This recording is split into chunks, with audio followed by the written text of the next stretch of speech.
And he brags about his CIA and Defense Department contracts. He'll put that in his book passages. He'll make sort of coy references to it, as he did on the Joe Rogan podcast or what have you. But I honestly think his client book is much, much more heavily oriented towards oil and gas and the U.S. corporate sector. Hello and welcome to the More Freedom Foundation podcast. I am the producer, Rui McElhone, and with our political intriguer, as always, Robert Morris. How you doing today, Rory? I'm doing very well. The sun is getting out and the days are getting longer, so much more time to walk my dog. How are you getting on? Oh, pretty good. No real complaints. I finally, after 6 months of delay, put out a sort of follow-up video on Peter Zeihan. So I'm excited we're going to do the same thing here. Fun fact for the audience, the episode Peter Zeihan Debunked 1, I guess this will be number 2, is our most listened to podcast by far. As also the accompanying video is one of your most popular. Yeah. So we've decided quite straightforwardly to do the same thing again, even though I'm not. I think I've said, certainly after this second video, I've said almost everything that I need to say about Peter Zeihan, and I'm quite proud. The second video really dives into sort of the underpinnings of his approaches. I got a nice comment from somebody saying like, wow, it's and this is something I try to aim for in my critiques. You can find some stupid stuff that anybody says. I'm sure if anybody cared to put effort into it, they could find me saying some very stupid things and put together a 45-minute long video of Rob Morris being a complete moron. But what I like to try to do is get a little bit deeper. You say that as if it's something that's happened. Not yet, Rory, not yet. But it's inevitable. You've just given them all ideas. Indeed. But what I do like to do is try and get a little deeper and completely discredit the ideas of someone that I'm looking at. And I feel like I kind of effectively did that with the two Peter Zeihan videos, pointing out that it's not... But considering you don't consider yourself an expert, and he does have quite a credible expertise, and also working for Stratford as well, which I know some people criticize, but he's got significantly more professional chops than yourself, if you don't mind me saying. While he does seem to leave a lot of inaccuracies. I mean, I've got a law degree, I mean, Stratfor is not an organization that I take particularly seriously. And it's funny, WikiLeaks made a big deal about getting a lot of emails from Stratfor about a decade back. And one of the funniest reactions in The Atlantic at about the same time, The Atlantic being sort of the official journal of the snootier edges of the military-industrial complex, put out an article saying, Stratfor is a joke, and WikiLeaks is as well for taking it seriously. So it's not something I take particularly seriously. George Friedman and his serial obsessions. And it's sort of an interesting aspect of Zeihan's work is how he's got certainly in terms of internet renown and fame, and I don't know about economic success, I'd say Zeihan has far exceeded George Friedman. But George Friedman made his bones in the 1970s by talking about how Japan was going to be the next superpower. That was something we were terribly afraid of in the 1970s and 1980s. And it's fascinating that Stratfor, I think Friedman finally sold Stratfor, but throughout his time there, Japan was always something that was going to happen. I mean, obviously they're not going to take over the world the way Friedman was saying in the 70s, but they're one of the next new powers for sure. And Peter Zeihan still maintains that Japan is the next superpower, one of the new superpowers, the new big powers. And I kind of see that as sort of an homage to one of his mentors or one of the people who came before him, despite the real ridiculousness and real contradictions between being super, super obsessed with how demographics are going to destroy China, and then somehow at the same time, Japan, with its demographic problems, they're going to supersede them and figure out how to become a world-bestriding, region-bestriding colossus. They're going to be the successful one. even though China is very similar demographics. So. With much worse demographics and significantly worse geographical locations and resources.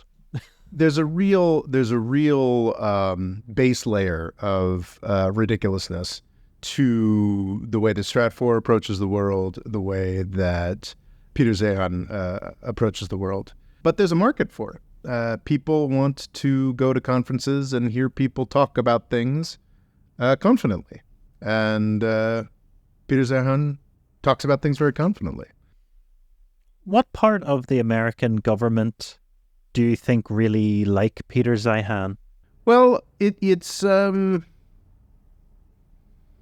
I don't know. That's an interesting question. Like, would that like him better? That are more interested in hearing what he has to say?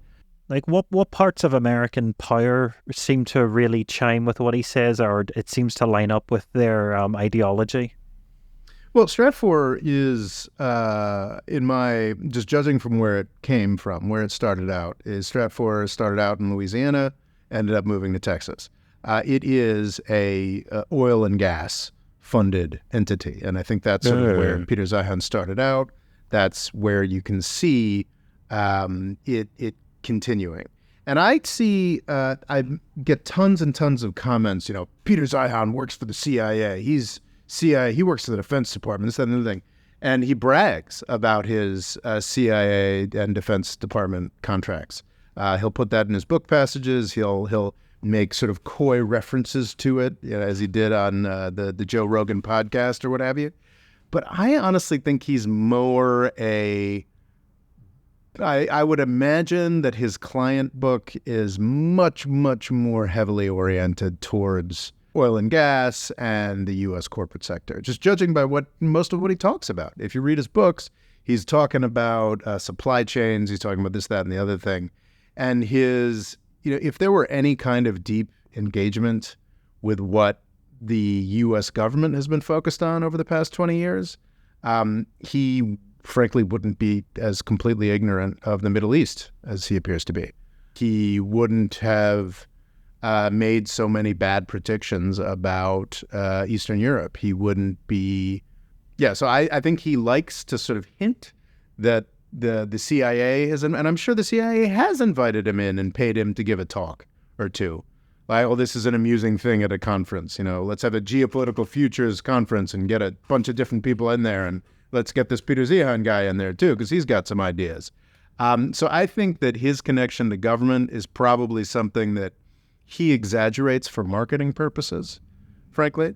But there are also a lot of parts of government that are indifferently informed. I mean, that unevenness of, there's a lot of elected politicians who know a lot about their district and know a lot about the problems facing Iowa and know nothing about the world at large and are just as vulnerable to slickly packaged, charismatic talking that makes the United States look pretty cool. So I'm not saying that he's without influence in government.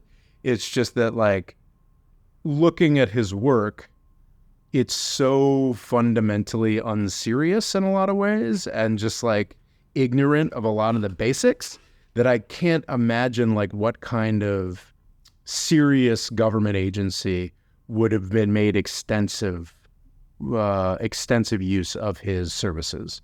I think what he does is provide, I assume like he and his firm provide forecasting and services for corporate America, where the stakes are significantly, well, I mean, in some ways the stakes are higher because if business gets some predictions completely wrong, that business can go away and the U.S. government is significantly more durable. But I think that, people can go to conferences for entertainment.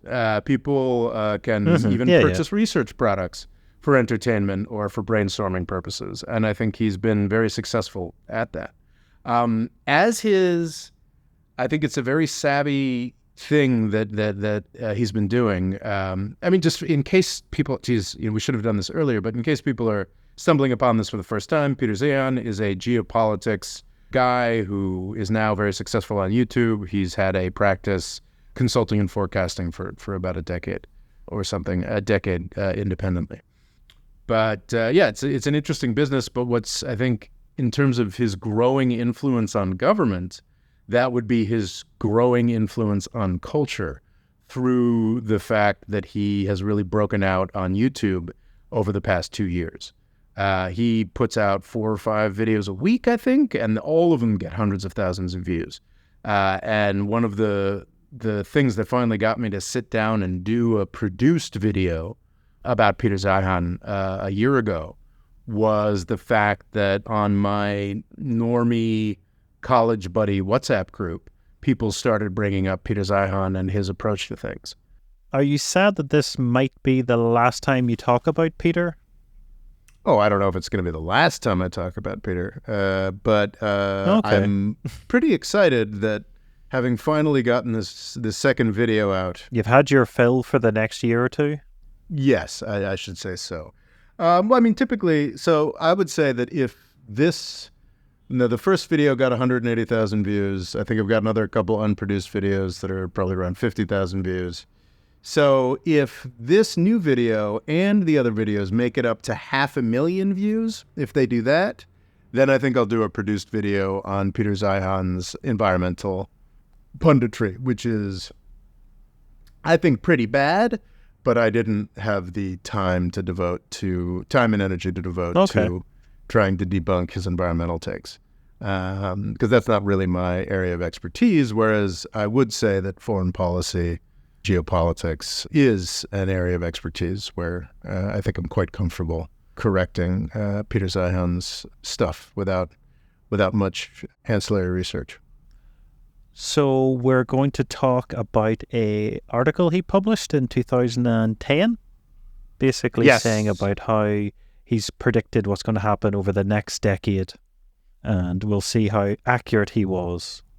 The article is called Stratfor's Top Predictions for the Next Decade. And it is from when he was still with Stratfor, the Vice President of Strategic Intelligence. And he had a number of predictions about the world to come. And these are 2020 calls from 2010. So this is 14 years in the past, the future that is coming. But he does mention a country that I don't know about this country anymore. China?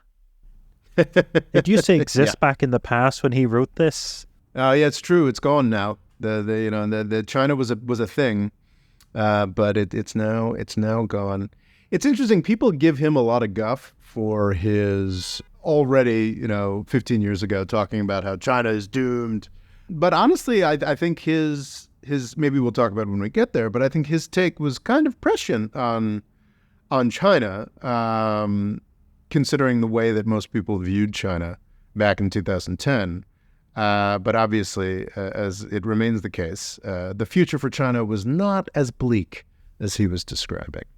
I think the article starts off talking about one of the things that initially really drew me to Peter Zeihan, and I think is you're always asking me to say positive things, Rory, and I think this is something that Peter Zeihan gets very right, and I think is it's rare, frankly, to see people that I agree with on this.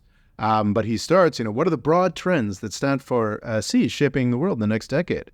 And Zeihan says probably one of the biggest breaks that Stratfor has with conventional wisdom is that most of the world is convinced that the United States is a power in terminal decline. It's interesting that this is from 2010. This is 15 years ago. In fact, we see the United States withdrawing from its 2 wars, regardless of whether or not they've ended, and returning to a more balanced attention span in dealing with the rest of the world. That was wrong, but what I think wasn't wrong is the fact that the United States is not, in fact, a power in decline. This is the great thing definitely not that I have in common. I mean, we've talked about how what I see is U.S. imperial consolidation, not U.S. withdrawal. And yeah, he says right here, the U.S. is going to withdraw from its 2 wars. And that's something that eventually happened, but it did not happen in the 2010s. We, in fact, horrifyingly, hung on in Afghanistan for another 11 years. Yes, incredible. It took two presidents to try to get them out, but they got there in the end. And we're still in Iraq. Obama did manage to withdraw us for, I think, 3 brief, beautiful years. And then the war Obama had created in Syria developed the Islamic State, which put us right back there. So I guess the United States has had military forces in Iraq for 21 years now, with just, I guess, a 2 or 3 year break in the middle there, which is That's incredible. kind of extraordinary. I think that's a developing theme of this article, is he kind of, sadly, he expects the United States to be smarter than it actually was. And it's kind of sad because in 2010, it was blatantly obvious that our wars had failed, and we had no business in these regions. And I think that's the genesis of a lot of Peter Zeihan's withdrawal agitation, or his assumption that the United States is withdrawing from the world, is that, in 2010, it seemed pretty mind-blowingly obvious that we should be withdrawing from these conflicts and we should be done with them. But it took a decade of continued suffering and failure to leave just one of those wars that he confidently predicted in 2010 we'd be leaving both. But you can put 100 to 1,000 soldiers in lots of other countries around the world to make up for it. Yeah. Well, we did that too. Most of the rest of the world will view that as an American retreat from prominence and a sign that the U.S. is in decline once again. But really, when you're a naval power and a merchant power, being out of the Middle East is increasing greatly your power to act and your willingness to act. So we see it as a very American-centric decade moving forward. I think that's actually a really good point that he makes there, is that U.S. withdrawing from places is not weakness. It's intelligent marshaling of resources that could be used elsewhere. Probably not a coincidence. Or boredom. It just seems like something else happens that America could poke its nose in and wreck. So it's like it cools off a bit, like our last episode with Central Africa. Yeah, well, it's a little, very much so. But it's a little tinfoil hatty, a little conspiracy theory laden. But it doesn't seem surprising to me that the Ukraine involvement stepped up within 6 months of our withdrawal from, obviously, the United States doesn't have direct control over what Putin does. But the fact that I think Iran really lucked out, honestly, that Putin volunteered to become the target of the U.S. military-industrial complex just a few months after Afghanistan, because otherwise, perhaps, we'd already be in another $1 trillion war. But also he talks about America leaving soldiers out of the Middle East when at the moment it seems to have a lot of soldiers in Israel, and it's hemorrhaging money to fund Israel at the moment. It just seems in a very horrific time to sort of think about, it'll be great when America leaves the Middle East because it shows how powerful it truly is and it can focus on truly important things. Oh, absolutely. It's dismissive of this region that we've destroyed. But it is, the biggest, I harp on this a lot, but the biggest jump in British prestige, the highest point of the British Empire, had as a preface abandoning North America. The U.S.'s mid-20th century time on top, one of the first things we did was get rid of a 50-year occupation of the Philippines. It's actually ending these useless money trains for the Pentagon is not actually something that makes us weaker. It's something that makes us stronger. What's his stance on Israel? Because I've just done a little search on this article and Israel is not mentioned once. Oh, interesting. That is a memory of a brighter, easier time. I was shocked, actually, at how on point his description of Israel is. He definitely has the standard approved dismissiveness of the Palestinians. Says the right things about these horrible savages. Blah blah blah blah blah blah blah. But I can't remember which. It was a podcast he had with some stand-up comedian. He mostly goes on podcasts with stand-up comedians or ignorant idiots like Sam Harris. But he had this really cogent and sensible analysis of Israeli politics. He's basically saying that these people are deranged clowns, not Netanyahu specifically, but the people he's now forced to be affiliated with because everybody else is so sick of him. And he actually had a very persuasive take. I don't know how accurate it is, but persuasive take that the reason that the Israeli military missed this Hamas attack that there had been very clear intelligence indications of was because it was the Israeli military didn't actually miss it. It was the Israeli government and the religious fanatics that are in it. And it's interesting. I included the clip because I was like, wow, I'm getting so sympathetic to Peter Zeihan. But then he ended it with, and really the only people on the planet that are more deranged than the current Israeli government are environmentalists. And I was like, okay, all right. It's just, so I actually used that the only people who are more delusional are the environmentalists clip in the most recent video. But it comes at the end of actually what I thought was a very... So are you trying to say a man that's a big fan of oil and gas thinks environmentalists are crazy? I know, it's shocking. It's shocking. The incentives there just don't line up at all in any way, Rory. But I was surprised, actually, at just how sensible his take on the current Israeli government is.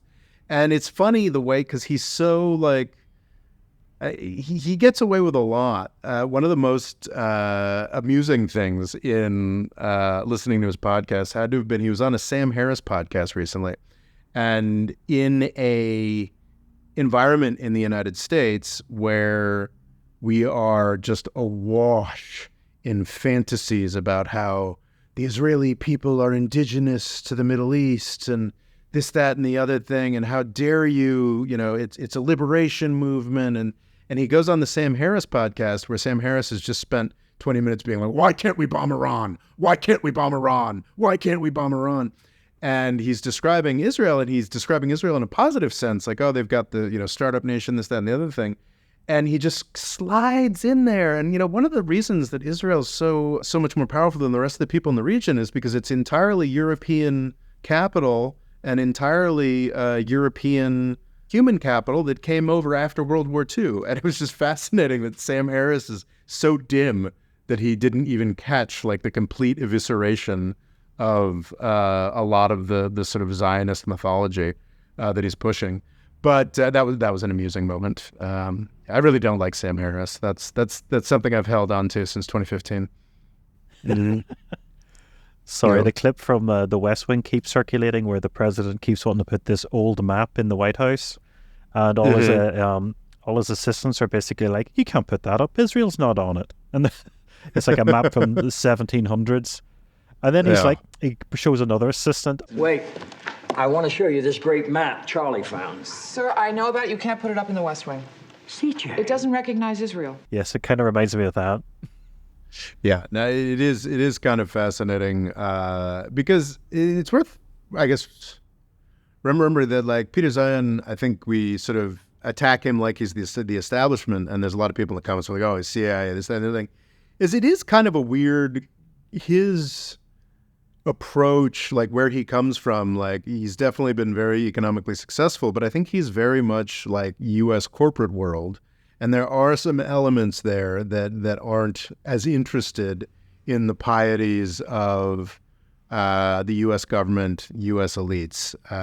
So that is a charming aspect of Peter Zeihan's work. Of course, he's never going to be challenging U.S. support for Israel in any meaningful way. But it is kind of interesting, considering a lot of his Middle East takes are pretty nightmarishly bad. It was very interesting hearing him just sort of rake Israel over the coals in a couple separate podcasts, a Sam Harris podcast and then it was Brian Callen podcast, where he really just goes to town on how bad Israel's current government is and how they basically left the door open for October 7th. So what do you think of his hot take on Europe? With the Europeans, well, the new European treaty actually matters. The Lisbon Treaty is the first of dozens of treaties that the EU has done, but it's the first one that actually does away with most of the single member. So I don't think, did the Lisbon Treaty actually happen? I kind of feel like that one might not I have think worked. it did, but it just seems like the EU had a sort of busy decade with Brexit and that. It seemed to Yeah. get forgotten quickly. I think he doesn't. He's talking about the Russians, that is going to cause a remarkable degree of discord and unpredictability in Europe, and that is something the Russians are going to take advantage of every chance they get. Zeihan's views on Russia have never been particularly enlightened, and the idea that Russia is going to cause all these problems for Europe over the next decade is not actually what happened in the 2010s, when it was much more U.S. Middle East policy and Brexit that created the big EU problems.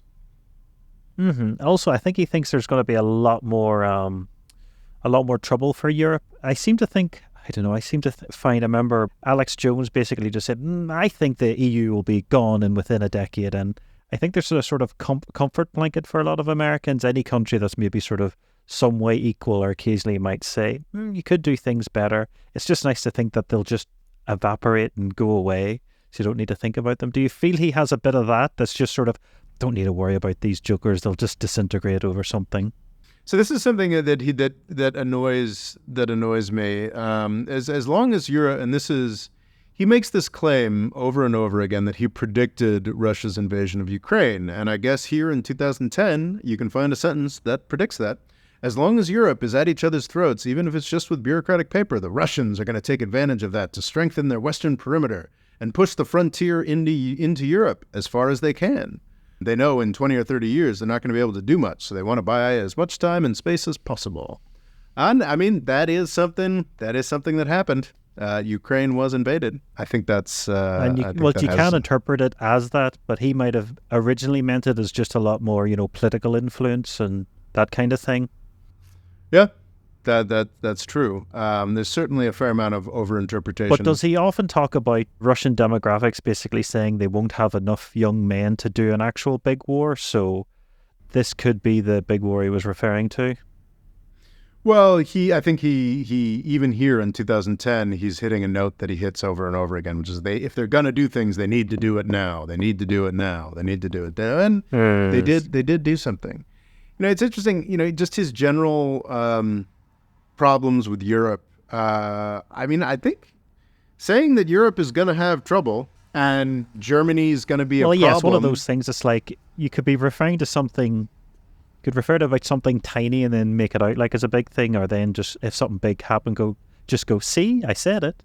But yeah, I think it's funny that when this happened, sort of the southern countries were the basket cases, and now it's a lot of Germany and France that are doing badly, and Greece and Spain and Italy seem to be doing quite well in the time being. Oh, that's what's going on right now? Yeah, I think there was a joke that when Greece was having financial trouble, that Germany was like, why don't you just sell some of your islands to pay off your debt? So I think a Greek politician enjoyed saying the same to Germany. Why doesn't they just sell some of their islands to sort out their debts and issues? So yeah, but I think on the whole, compared to a lot of other regions in the world, Europe's not doing too badly, apart from the whole war on its border. But from the context of 2010, I would say being pessimistic about Europe's future counts as kind of a win, especially talking about German intransigence, German forcing its will upon a lot of states, because interpretations of the 2008 financial, rather, I guess it was more a 2009 crisis for Europe, and its aftermath. Maybe I'm getting a little too Yanis Varoufakis here, a little too leftist or whatever, but I think I do kind of buy the interpretation that specifically Germany's obsession with fiscal rectitude has held European recovery back. Whereas the United States has, I think, had a more vigorous economic recovery from 2008 and 2020 than Europe has, in part because Germany wants, only certain things to happen in certain limited ways, and this, that, and the other thing. And there was, it's a constant battle with Germany's ideas of fiscal rectitude.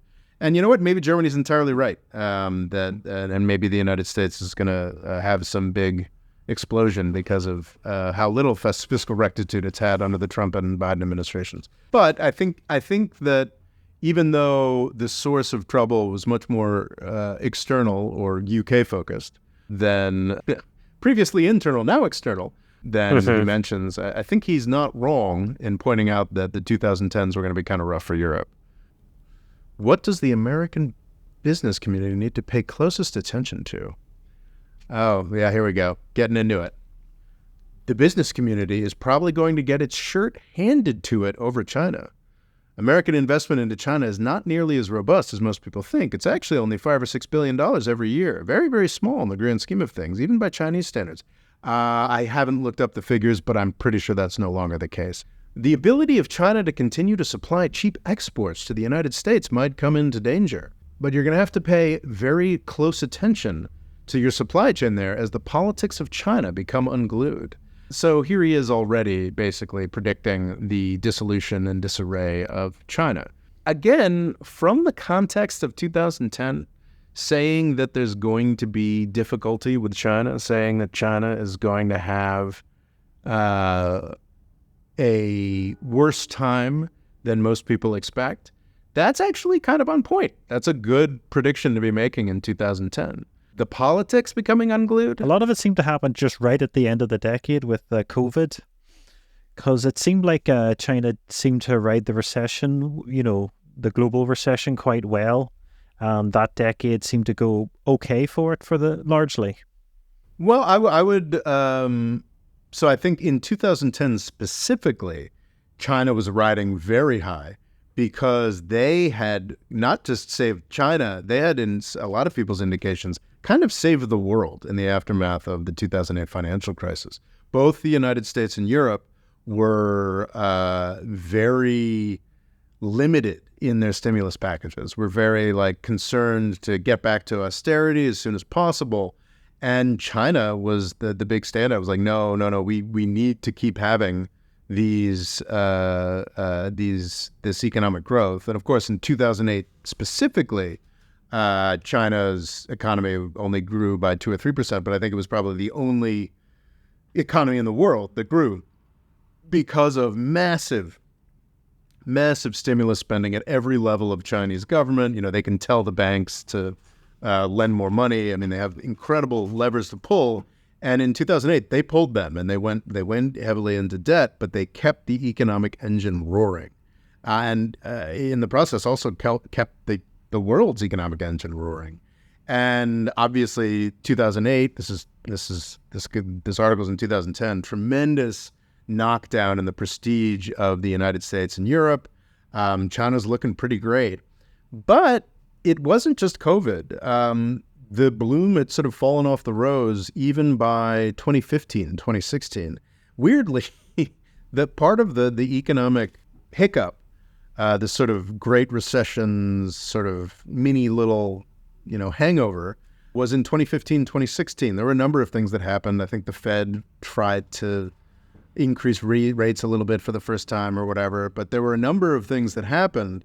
But one of the most important for the world economy was China had its first real slowdown. Not slowing down to developed world status, but basically, I think in the aftermath of, so 2008 happens, they have one very small growth year and then a couple big growth years because of all the money they're fire hosing, and then it just starts inexorably falling down and down and down and down. And by 2015, 2016, they'd gone from 10% growth a year to 5 or 6% growth a year. I think there was a stock market crash. I think they tried to do something with their currency markets that didn't work out. The details escape me, but I do know that by 2015, 2016 already, we were talking about the Chinese economy at least being nowhere near as impressive as it had used to be. So I do think that it wasn't just a COVID thing. I think that he already, I think he did a good job of predicting that there would be trouble in China. But of course, he's already going forward. The Chinese system, he's talking about the Chinese system cracking. He's talking about the politics of China becoming unglued, which is not something that actually happened. No, they definitely, you could argue that there is something happening behind the scenes, and that's why they're becoming more authoritative in places like Hong Kong, and they're clamping down more and making things much harder for foreigners. So you could argue that, like, because things are starting to crack, they're having to clamp down. But from the outside, the Communist Party still ticking along. I mean, they are still ticking along, and there's a chance of a chance of a crisis, maybe a growing chance of a crisis, but just like the Soviet Union collapsed. The second this episode is released, China could be gone, but as of yet, everything looks fairly all right. Yeah, it seems. So let's get into the China proper. That was sort of an American business thing. The prediction of Peter Zeihan from 2010 in the heading here is China doomed. It's quite subtle, quite subtle there. China is doomed. China's economy, like the economies of Japan and other East Asian states before it, will reduce its rate of growth dramatically. Well, that did happen. In order to calibrate growth with the rate of return on capital and to bring its financial system into balance. To do this, it will have to deal with the resulting social and political tensions. China's current economic model is not sustainable. That, I think, most people agree on. Chinese model is only possible so long as Western populations continue to consume Chinese goods in increasing volumes. European demographics alone will make that impossible in the next decade. Well, I think China keeps finding new markets. In recent months, people have gotten quite surprised, a little horrified. I have a lot of friends in the car industry, or at least who used to be in the car industry, about how successful the Chinese electric vehicles are looking. They look quite... Well, BYD and Geely would be an example. So from what I understand, China had not great expertise in combustion engines, and they've seen that this new technology and the fact all these other countries that do make great combustion engines were a bit hesitant to move into this new field. So they says we'll just go, 110% into electric vehicles. And they've also then bought up basically anybody they can that'll teach them car expertise, as well as the fact that when you move into the Chinese market, you have to buddy up. So as an example, when Volkswagen moved in, they buddied up, I think it was Geely they buddied up with. So Geely owned the rights to an old British car company called MG. So you're starting to see a lot of MGs on European roads that look kind of like 10-year-old Volkswagens. And people love them because they're fairly cheap and they just seem to work. So yeah, but they're slowly getting much better. It's exactly what we've seen before of Japan and the likes of Korea. They start off looking quite ugly and maybe not that good. And over the years, they start to look better and better and function better and become a lot more professional. So yeah, they're just going to eat everybody's dinner, and probably Tesla should be worried by BYD, which by the way probably made the battery that's in your pocket right now. Tesla is terrified of BYD, as they should be. I think that's a really on-point parallel just between what Japan and Korea did, but with the added impetus of a completely different technology that, honestly, thanks to Peter Zeihan and people of his ilk, the amount of propaganda that the oil and gas industry, and Peter Zeihan, I'd say, is very much part of this, has put out about electric cars don't work, green stuff doesn't work, has essentially left an open field to a variety of Chinese car manufacturers who are dropping models that, like, stunningly impressive. They're like these, sort of comparison between what a BYD car offers and a Tesla offers seems to be, to some degree, comparable. And the BYD car in Europe is half the price of a Tesla car, if not even less.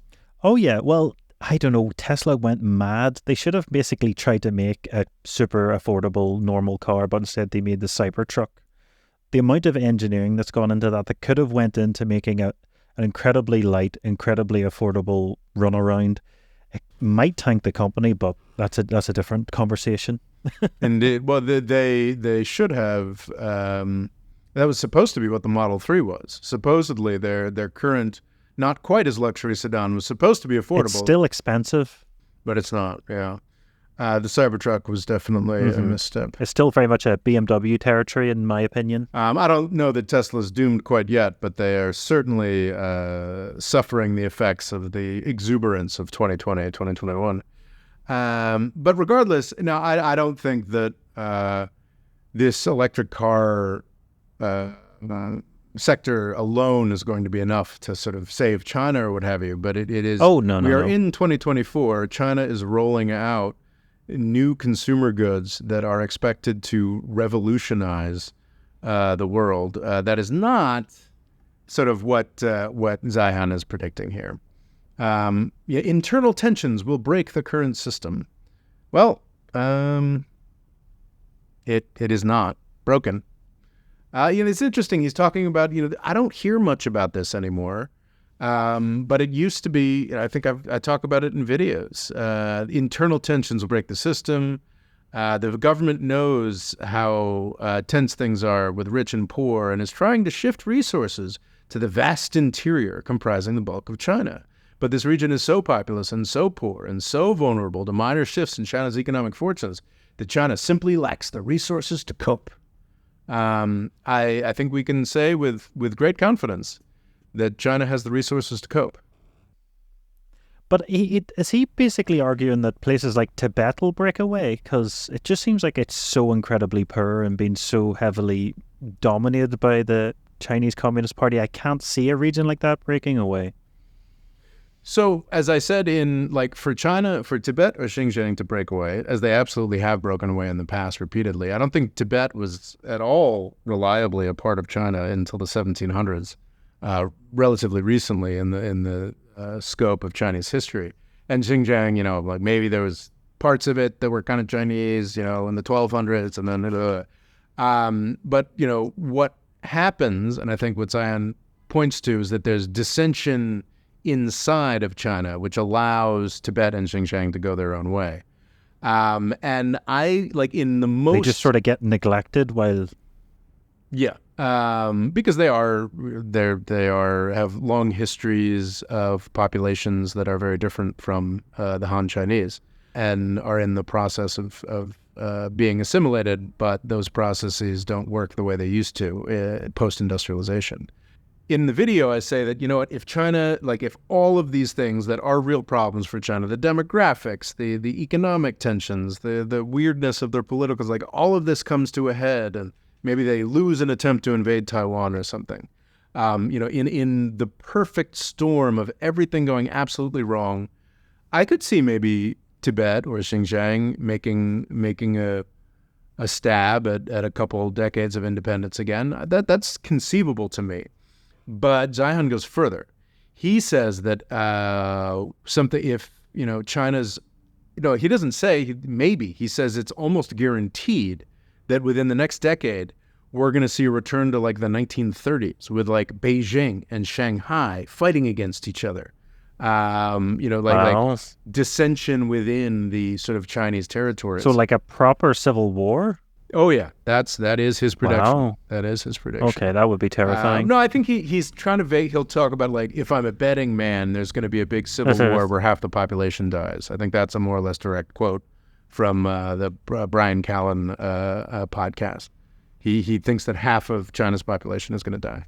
I think that's not kind of nonsense. I think that is putting way too much power on the fact that the United States buys things from China. I think that no question, if the United States were truly to pull back in a much more major way on buying things from China, there'd be a tremendous problem for China. 100% agree. That is 100% accurate, and should not be questioned in a major way.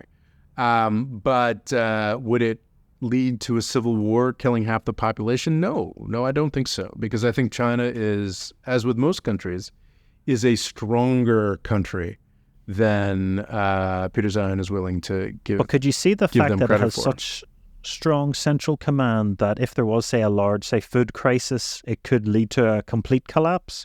While somewhere like India, it seems a lot more dynamic, a lot more, independent in different regions. that it would be able to, some regions would fall and some regions would still, be survivable. While I feel like if something major did happen, it could be like a house of cards for China. I mean, you can make that argument. The difficulties of centralization, though, the more I read, it seems like one of the great problems for China right now is that, in fact, a lot of aspects, and this is why their real estate sector has gotten so bad, aren't actually that centralized. Like local governments do have a lot of power. Regions do have a lot more power. I don't think that such a crisis is likely to happen, which is a difference between Zeihan and myself. And B, I think that the past 75 years of mass literacy, of nationalism, of this emphasis on unity, just makes the Chinese public in general not want that, not want to fall apart. And I think that there's a tremendous underestimation of what people are capable of holding on to. Iraq would be a great example. It was invaded. A lot of people thought it made sense to just sort of divide it up into sort of ethnic states. The Kurds actually kind of tried that. Some Kurds tried that. I thought that might have been a good idea for a period in my 30s. Joe Biden famously was for that. And there you had a horrific sectarian civil war that killed 500,000 people. I'd blame Joe Biden more than I'd blame you, Rob. I think that's fair. But that is still a unified country, and most people in that country are still very dedicated to the concept of Iraq as a unified country. I think peoples and countries are a lot more durable than Peter Zeihan gives them credit for. Speaking of a very strong and durable country, would you like to talk about his take on Turkey? We can do that. I just saw this. Heading for Europe, though, that heightened native immigrant tension. Well, I think Zeihan didn't know how right he would be on that one, unfortunately. But also, I think his first sentence, a deep tension will emerge in Europe between the elite, who will see foreign pools of labor in terms of the value they bring to the economy, and the broader population. I think that tension is pretty resolved, isn't it, Murray? It sort of seems like government and people are... There is certain things recently with the UK government, and obviously some countries like Hungary just seem to despise all immigrants, but I definitely think the worst days are behind the EU, and there is a new legislation coming in to better distribute immigrants. So countries that generally aren't on the borders where a lot of immigrants are coming to will shoulder more of the burden than, instead of expecting Italy and Greece to take them all. Well, it's interesting. That's a very positive view, because my setup was actually that the elites have now gotten on board with the public in trying desperately to shut down all forms of migration into Europe. Is that not fair to say? It would be happening. Yeah, definitely that's happening as well. But, yeah, some countries tend to go very right-wing for a while and then they're a bit more accepting. But I don't think things are as bad as they have been. Well, because Frontex is doing a better job of keeping people out, right? Possibly. I think the long-term tension between the European public's loathing of immigrants and the nasty elites' loving of immigrants, unfortunately, seems to have been resolved.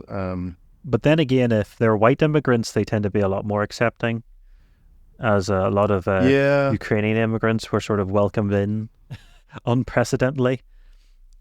And also a lot of Hong Kongers have come over as well, and very little mention of them. Well, the Hong Kongers are easy to accept because they're all pretty wealthy. Yes. So just the wealthy immigrants. Yeah.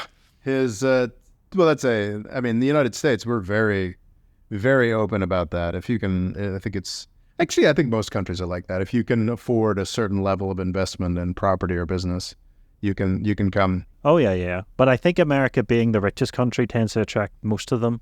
It's, Portugal very famously, I think, didn't they just shut down their golden visa? But Portugal, for I think a decade, was doing a very good job of being the easiest place to get an EU passport for quite some time. But I think that is shut down a bit. Fine, you've been wanting to talk about Turkey, I feel like, all episode. We're finally there. Do you ever think people in Turkey will get EU passports, as in they will become EU citizens? God, I think it's entire been nation? promised.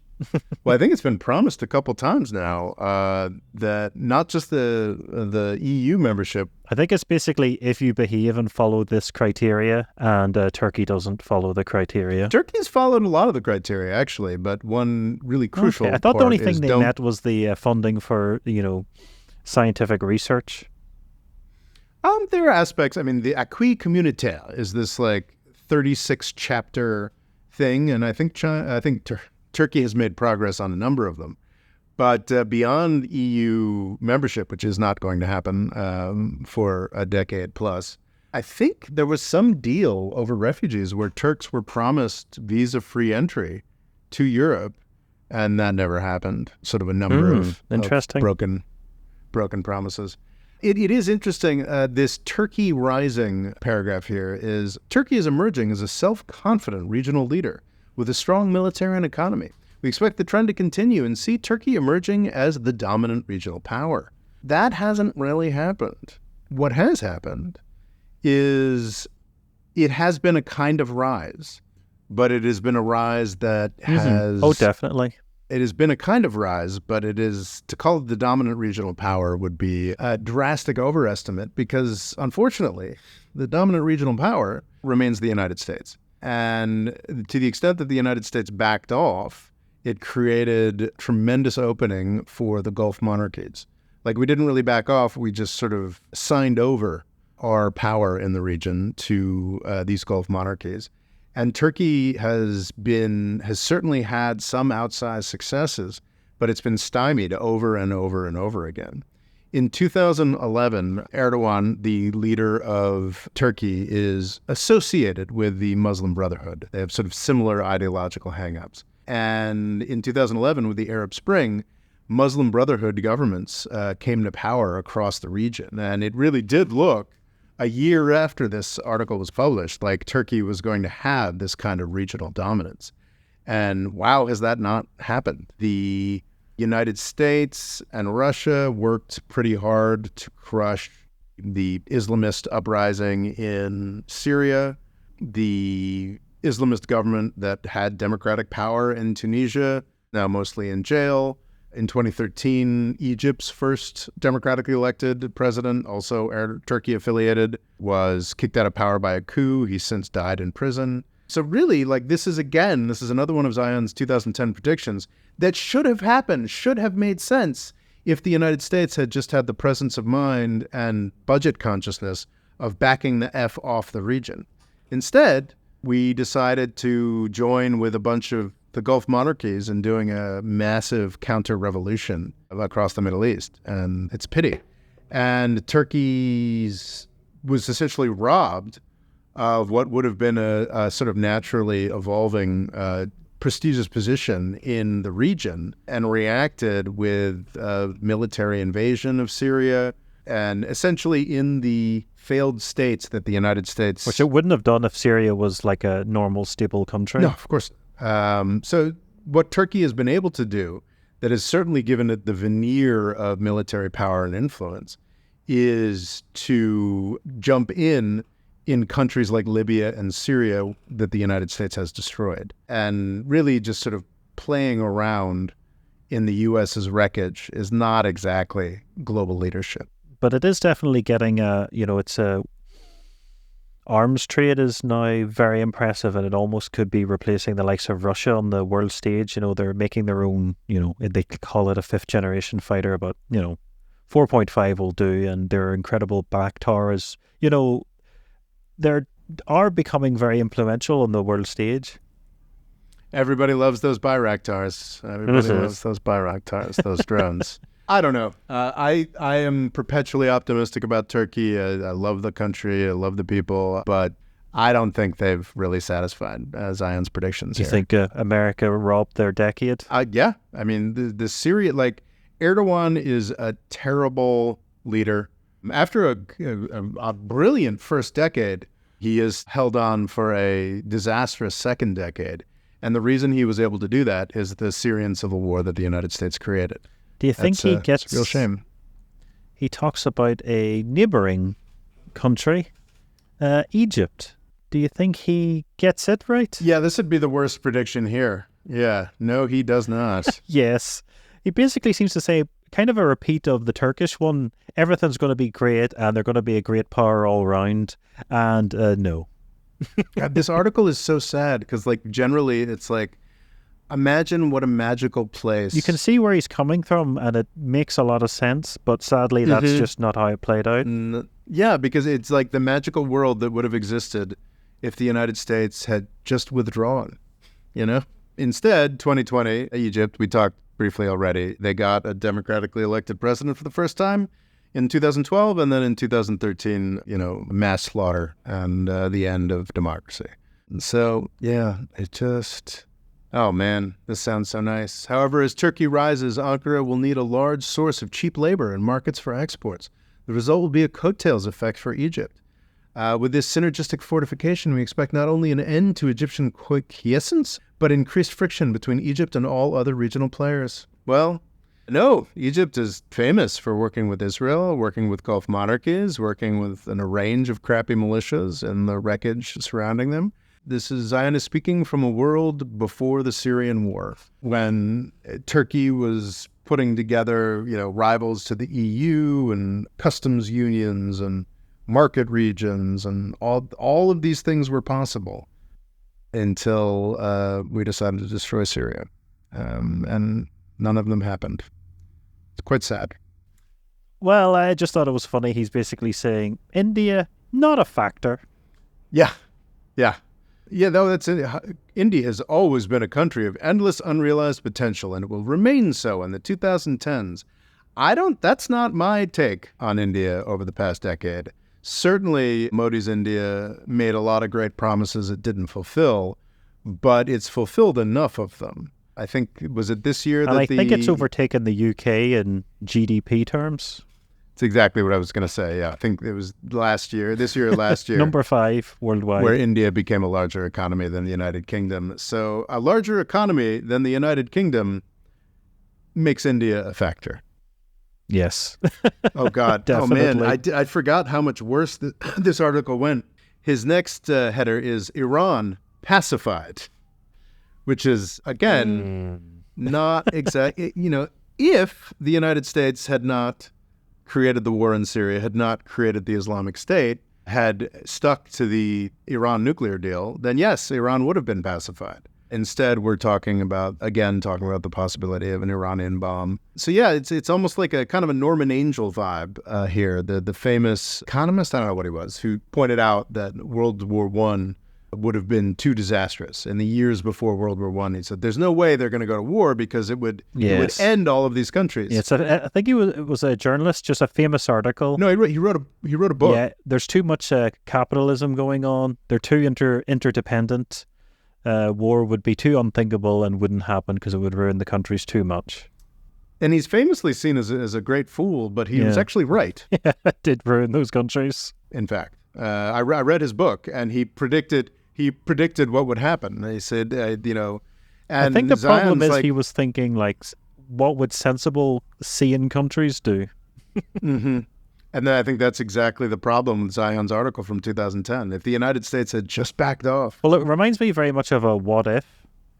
Yeah. What if America didn't think it was its business to get involved in the Middle East so much? Yeah. Iraq and Afghanistan. U.S. out.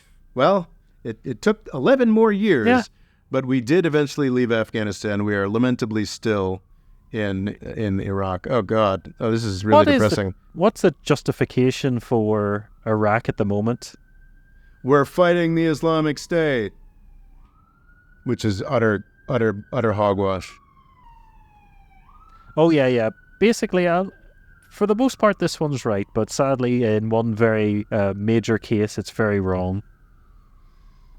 I mean, former Soviet states rising. I mean, well, I guess the Baltics are okay, and I guess the they're pretty much all doing well. Poland will be the outstanding star. I heard a thing recently that a lot of Western Europe the youth are a bit more miserable, and in ex-Soviet countries, they're a lot happier. And they think it's to do with housing, that you can buy a house when you're young in Poland, and not so much if you live in Ireland. So Buying a house is a good thing. But yes, definitely not if you're Ukrainian. I'd say things are significantly worse at the moment. Indeed. Oh, God. Africa, he says, non-factor, which is, he illustrates it with a picture of Muammar Gaddafi, which is quite depressing. A friend of the show, Colonel Gaddafi. Yeah, this is, I guess, about a year before we killed Gaddafi and plunged Africa into a horrific maelstrom that you can look to our last episode to hear about. Man, I'd forgotten how depressing this article was. U.S. jihadist war cooling. Oh, wow. Okay. From 2010, he says, U.S. jihadist war is cooling 4 years before the U.S. created the Islamic State. Whoops. It's not as bad as some predicted, but it's not great. I'd love if you went through all the kind of like somewhat makey-uppy Islamic State knockoffs that have come out since. Yeah. Like Boko Haram and all the rest. Like, how many would you get? Oh, there's thousands. That the CAA are convinced need to be stamped out. Thousands. Well, we don't seem to actually horrific. stamp any of these out. Yeah, it's as we talked about in our last episode. It's interesting because a lot of the funding, a lot of the money that made these organizations truly threatening is largely gone because Saudi Arabia doesn't fund this sort of thing as much as it used to. And but these organizations persist in some of the saddest countries in the world, and we continued to fight them for 20 years. And thankfully, we are now leaving those countries. And hopefully those conflicts will end. But that was last episode. This episode, we've talked about Peter Zeihan for the second time and probably the last time for a year or so. So, conclusion. We do not see the 2010s as a period of decisive change. Rather, it is a period in which basic processes stay in place, while the emerging demographic process surfaces as a major driver in the system. The United States will remain at the heart of world power. That happened. A country with 25% of the world's economy and forces like the U.S. military cannot be ignored. But as the demographic problem begins to take hold, the countries most affected by it will have to turn their attention inward. That doesn't... I feel like that's not what happened in the 2010s. It wasn't a decade of inwardness, I would say. Inwardness and normal processes continuing. I think it was more a decade of chaos created by the U.S.'s inability to do the very sensible thing that Zeihan thought we would do, which was withdrawal. We did not. It didn't go great. But sadly, that might have been exactly what America wanted to happen. Well, it's certainly what the U.S. government wanted to happen. I'm not sure if it's what the U.S. taxpayer wanted. But it's what we got. It's what we got. Oh, it's no, what we no. got. Yeah. I think the U.S. taxpayer would have liked a better health service if you had given them the option. Yes, indeed. Yes, indeed. Or maybe a smaller debt. I don't know. Anything other than pouring all this money into creating chaos. Anyway, don't need to end it on such a depressing note. But, Peter Zeihan, not so great at predicting. So when he says the world is going to end, maybe we shouldn't be too worried. And on that cheery note, we will catch you next time. Huzzah! The More Freedom Foundation is also available on YouTube and TikTok. Rob's Twitter is RobOLaw, and he's also written a book called Avoiding the British Empire, What It Was and How the US Can Do Better. And music provided by Kevin MacLeod.